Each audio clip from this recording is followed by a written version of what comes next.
जैन तत्व दर्शन के ऊपर कुछ चिंतन मनन चल रहा है। जैन दर्शन और जैन दर्शन का मूल जो है सिद्धांत क्या है, मूल मान्यता क्या है, इसके ऊपर विचार विनिमय चल रहा है। तो इसमें हम 6 द्रव्य और 6 तत्वों का यहाँ पर हम सामान्य रूप से विवेचन प्रस्तुत कर चुके हैं। 6 द्रव्य और 6 तत्व, धर्मास्ति, अधर्मास्ति, आकाश, काल, जीव और पूर्व, ये 6 द्रव्य हैं। जीव तत्व, अजीव तत्व, आश्रव तत्व, पुण्य तत्व, पाप तत्व और बंध तत्व, ये 6 तत्व हैं। तो ये जो संसार है, इसका शास्त्रकारों ने यही सब मूल बतलाया। ये 6 तत्व से कोई भी जीव बाहर नहीं है, सारा संसार इसी 6 द्रव्य 6 तत्व के पिंजरे के अंदर पूरा का पूरा बंद है। संपूर्ण संसार इसके अंदर बंद है।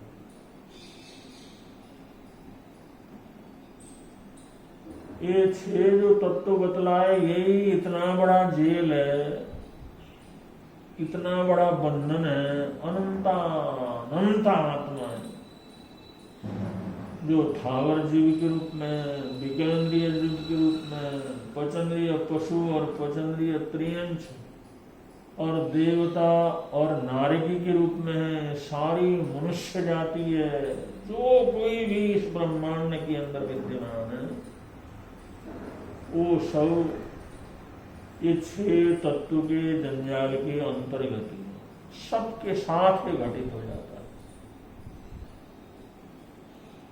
जीव और अजीव का पारस्परिक आकर्षण होना, और उस पारस्परिक आकर्षण को आश्रव कहते हैं। वो आश्रव शुभ और अशुभ रूप से 2 प्रकार से होता है, और वो शुभ अशुभ रूप में आत्मा के साथ बंधन होता है, और इसी बंधन के कारण ये आत्मा 84 लाख जीवायुओं में परिभ्रमण करती रहती है।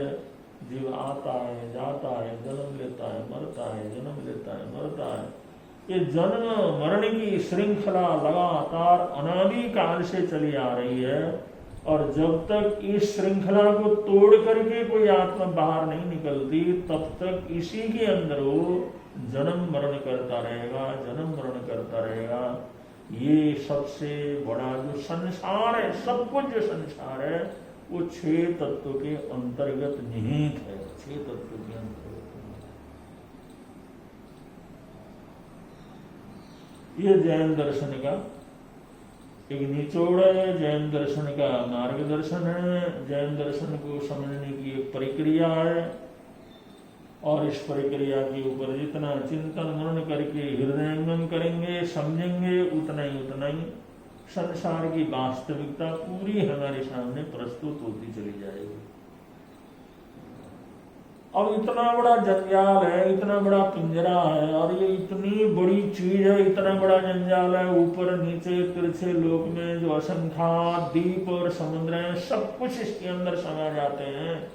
सारी मानव जाति, सारी कायनात, सारी प्रकृति इसके अंदर समा जाती है, और सब तरफ ये 9-6 तत्व विद्यमान है।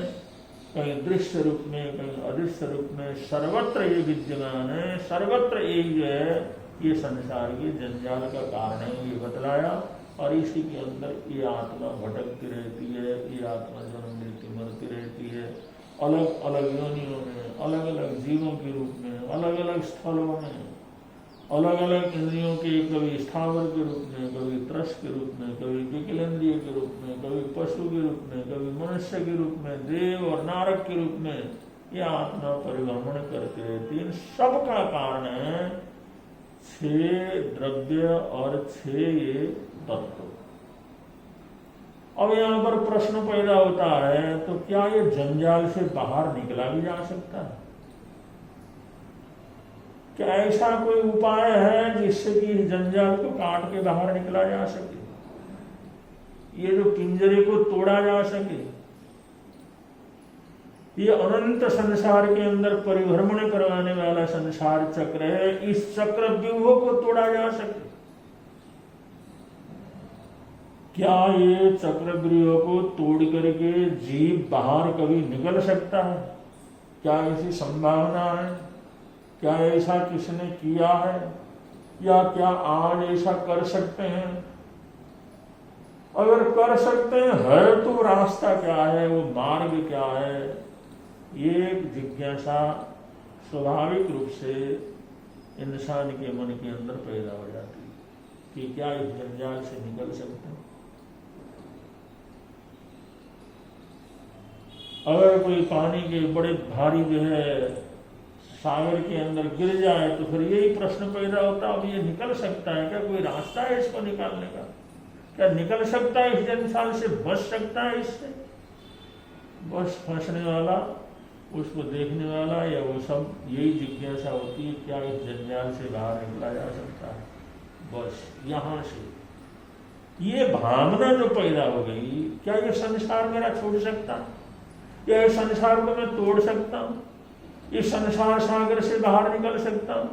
ये 84 लाख जीवाणुओं का जंजाल है, इसके अंदर जो आना जाना है, इसके अंदर परिभ्रमण करना है, जन्म मरण होता रहता है। क्या इस जन्म मरण से मैं बाहर निकल सकता हूं? क्या ये दुख कष्ट को छोड़ा जा सकता है? ये जहां पर कष्ट ही सुख के रूप में, सुख ही दुख के रूप में, क्षण भर के अंदर सुख दुख में परिवर्तित हो जाता है, और दुख सुख के रूप में परिवर्तित हो जाता है। परिवर्तनशील संसार है, देखते देखते वहीं पर सुख दिखाई देता है, देखते देखते वहीं पर दुख दिखाई देता है। बाहर से सुख दिखाई देता, अंदर से दुख ही दुख होता है। तो ऐसा विचित्र प्रकार का जो संसार है, इस संसार से क्या तोड़ा जा सकता है?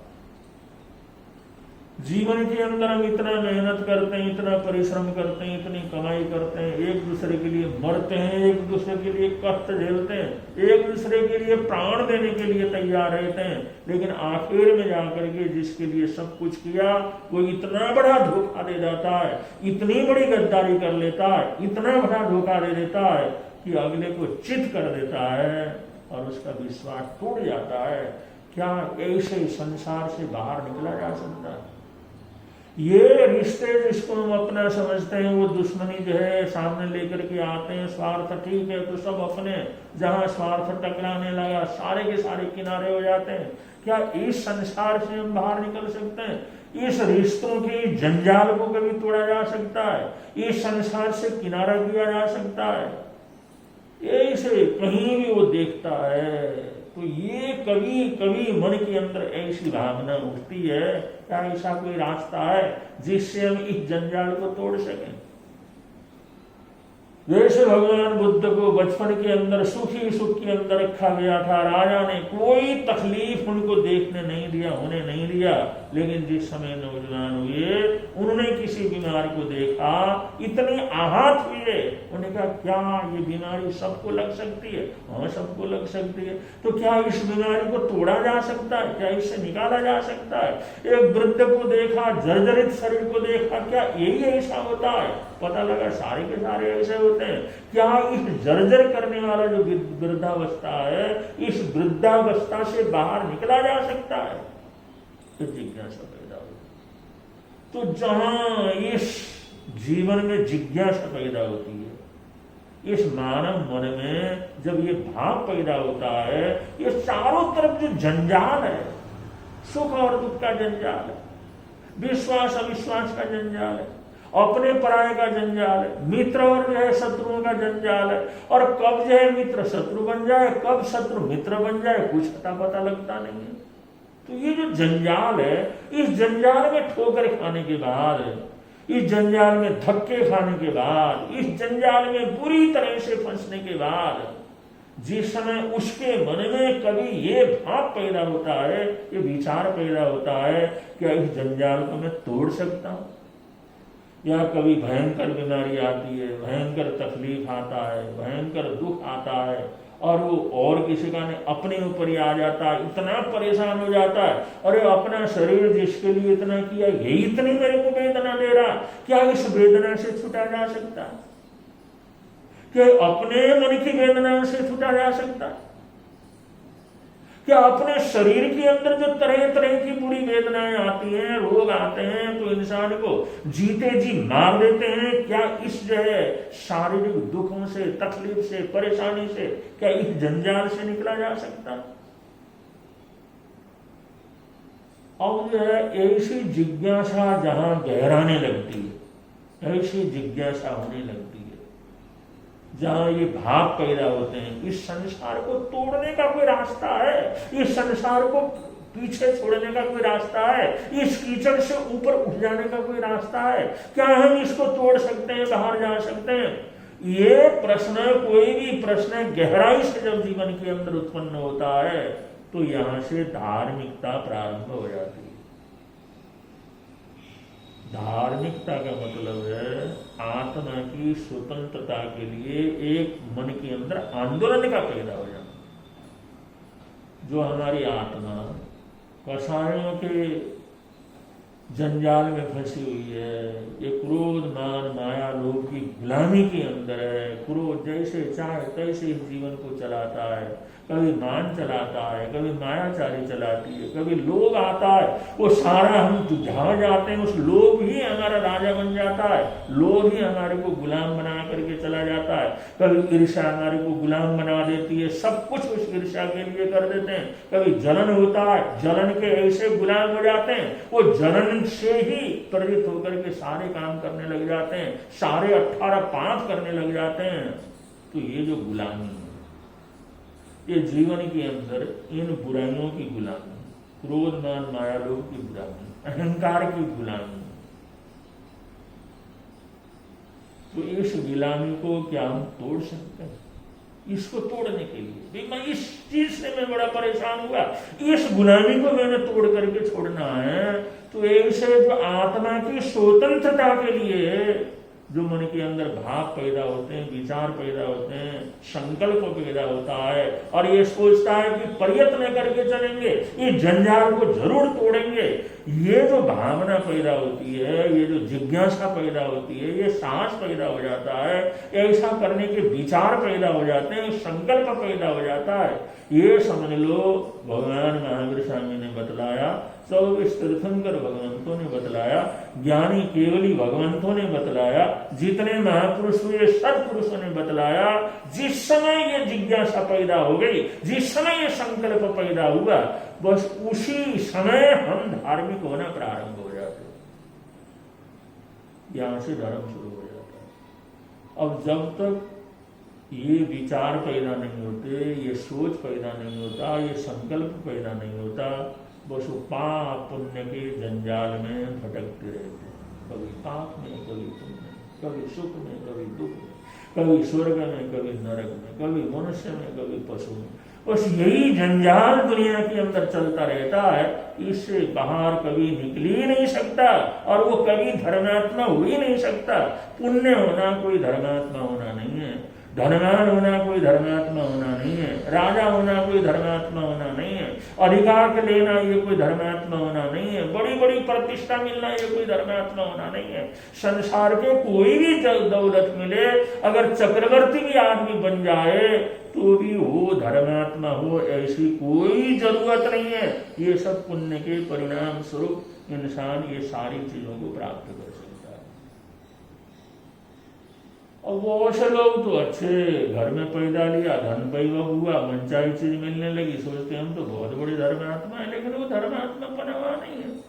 धर्म तो शुरू ही नहीं होगा, संसार को तोड़ने का भावी उनसे संसार को पार करने का संकल्प भी पैदा नहीं हुआ, तो कहां धर्म पैदा होना, धर्म पैदा नहीं। तो इसलिए पंडित होना, पढ़ा लिखा होना, विद्वान होना, प्रवचनकार होना, मान सम्मान प्राप्त करना, इज्जत प्राप्त करना, पद प्रतिष्ठा प्राप्त करना, राजपुरुष और राजगुरु तक हो जाना, इसमें भी कोई धर्मात्मा पना नहीं।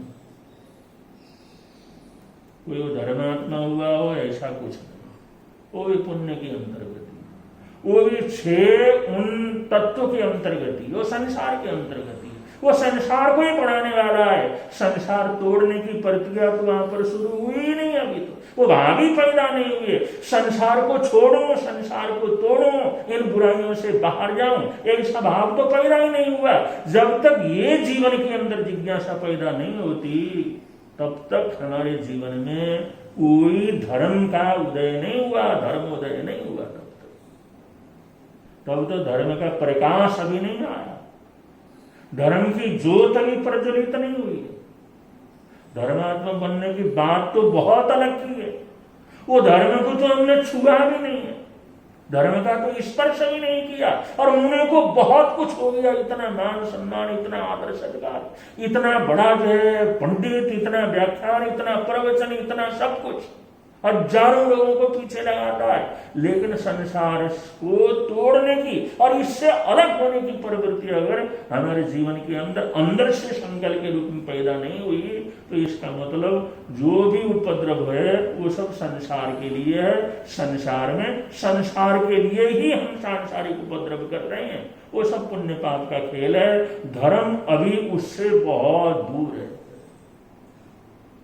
इसलिए धर्मात्मा होने के लिए कोई खानदानी होना जरूरी नहीं है, कोई राज परिवार का होना जरूरी नहीं है, कोई ब्राह्मण क्षत्रिय होना जरूरी नहीं है, कोई जो ऊंच या नीच नहीं है, छूत या अछूत नहीं है, अपने देश या परदेश का नहीं है, काले गोरे का नहीं है। धर्मात्मा होने के लिए कोई शर्त नहीं है, एक ही शर्त है, उसके मन के अंदर इस संसार से उपरत होने का भाव पैदा हो जाए कि मैं क्या हूं और मेरी आत्मा है, इस आत्मा के अंदर ये सारा जंजाल है, इस जंजाल के अंदर फंसा हुआ हूं, मैं उस आत्मा को पहुंच जानूं, उस आत्मा को इस संसार से बाहर निकालूं।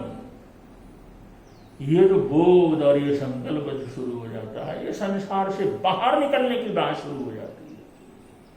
तकलीफ से बाहर होना नहीं, दुख से बाहर न होना नहीं, दुख और सुख दोनों से बाहर होना।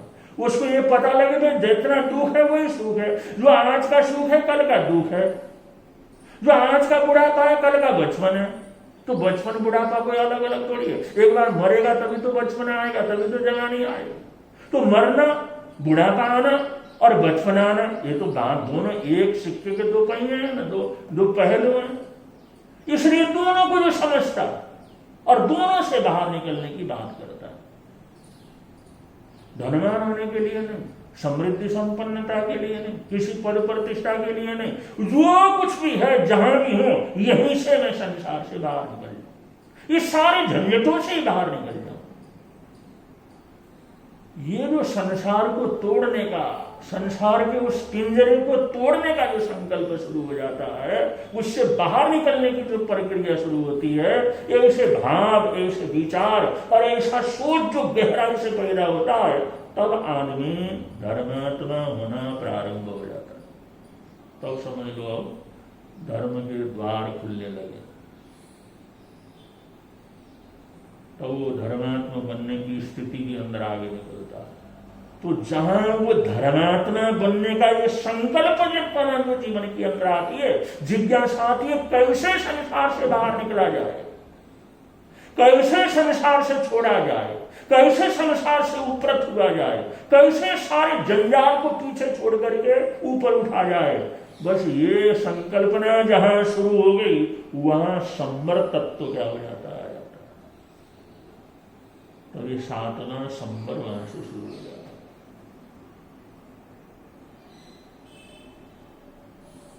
तो छोटे तत्व तक तो कुछ नहीं, संसार के अंदर हर प्राणी बराबर है, चाहे मनुष्य हो, चाहे पशु हो, चाहे छूत हो, चाहे अछूत हो, जिसको आज लोग जातिवाद के हिसाब से छोटा मानते हैं या पहले बहुत घृणा करते थे, छोटी जाति का है, बड़ी जाति का, ये सारा जंजाल, ये तो अज्ञान का परिणाम, दुष्परिणाम है अज्ञान का, ये असामाजिकता का दुष्परिणाम, ये तो मानव के लिए सबसे बड़ा कलंक है कि मानव ने अपने आप को अच्छा बड़ा और छोटा बना लिया, अपने आप को बांट लिया। प्रकृति ने तो सब कुछ एक सा बनाया, लेकिन मनुष्य ने उसको बांटा और प्रकृति के विरोध में जाकर के उसने जात पात को बनाया, भेदभाव की दीवारें खड़ी की। ये तो सबसे बड़ा अपराध है, प्रकृति के विरोध में, परमात्मा के विरोध में, जाति पाति ऊंच नीच, ये सारे भेद जो पैदा किए हैं, ये भेद तो परमात्मा के प्रति सबसे बड़ा द्रोह है। वो धर्मात्मा नहीं, परमात्मा के शासन का द्रोह है, वो प्रकृति का द्रोही है, क्योंकि प्रकृति ने तो कोई मनुष्य को ऊंचा नीचा नहीं बनाया, प्रकृति ने तो बराबर के अधिकार दिए, प्रकृति ने तो पूरा बराबर का वैसा सब कुछ दिया, लेकिन मनुष्य ने अपनी दुष्टता से, अपनी ईर्ष्या से, अपने द्वेष से, अपने जीवन की बुराइयों के कारण मानव के बीच में भेद की दीवार पैदा, ऊंच नीच का भाव पैदा किया, आपस के अंदर एक दूसरे को तोड़ा, नष्ट किया।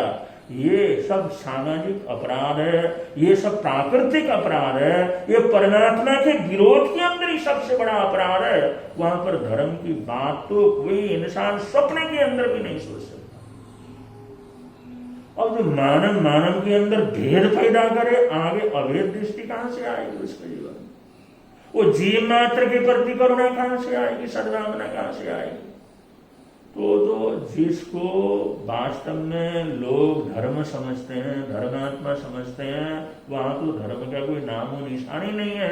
ऐसा तीर्थंकर भगवंत, ऐसा वो महापुरुष, वो सर्वज्ञ सर्वदर्शी संपूर्ण ज्ञान से देख करके कहते हैं कि जिस चीज को ये दुनिया के अंदर हजारों लाखों करोड़ों लोग जिसको धर्म कहते हैं, वो धर्म नहीं है, वो धर्म के नजदीक तो पहुंचे नहीं है, धर्म को समझा ही नहीं है, धर्म की चेतना पैदा ही नहीं हुई, ज्योत वहां पर पैदा ही नहीं हुई। क्योंकि वो कहते हैं मानवा एक जाति, मनुष्य की सिर्फ एक जाति है, बस मनुष्य है, बस उसके अंदर मनुष्य के सिवाय और कोई भेद प्रकृति की तरफ से है ही नहीं बिल्कुल। और मानव ने तो इसी मनुष्य के इतने टुकड़े कर डाले, इतने भेद कर डाले। इसलिए वीतरागों ने बतलाया, उन्होंने संपूर्ण ज्ञान से देख करके बतलाया, धर्म तक पहुंचना बहुत दुर्लभ, धर्म का स्पर्श करना बहुत दुर्लभ। आदमी नागरिक बन सकता है, अच्छा नागरिक बन सकता है, अच्छा गृहस्थ बन सकता है, विद्वान और पढ़ा लिखा बन सकता है, श्रावक श्राविकाएं बन सकता है, भेष परिवर्तन कर सकता है, तरह तरह के अनुष्ठान कर सकता है, तरह तरह के संस्कार वगैरह अपने ग्रहण कर सकता है। लेकिन जहाँ संवर शुरू होता है वहां से धर्म क्या प्रारंभ होता है? धर्म की जोत, धर्म की साधना वहीं से शुरू होती है जहां से संवर तत्व प्रारंभ हो जाता है। जब तक संवर तत्व प्रारंभ नहीं होएगा जीवन में, तब तक धर्मात्मा होने की कोई भी स्थिति गायब नहीं।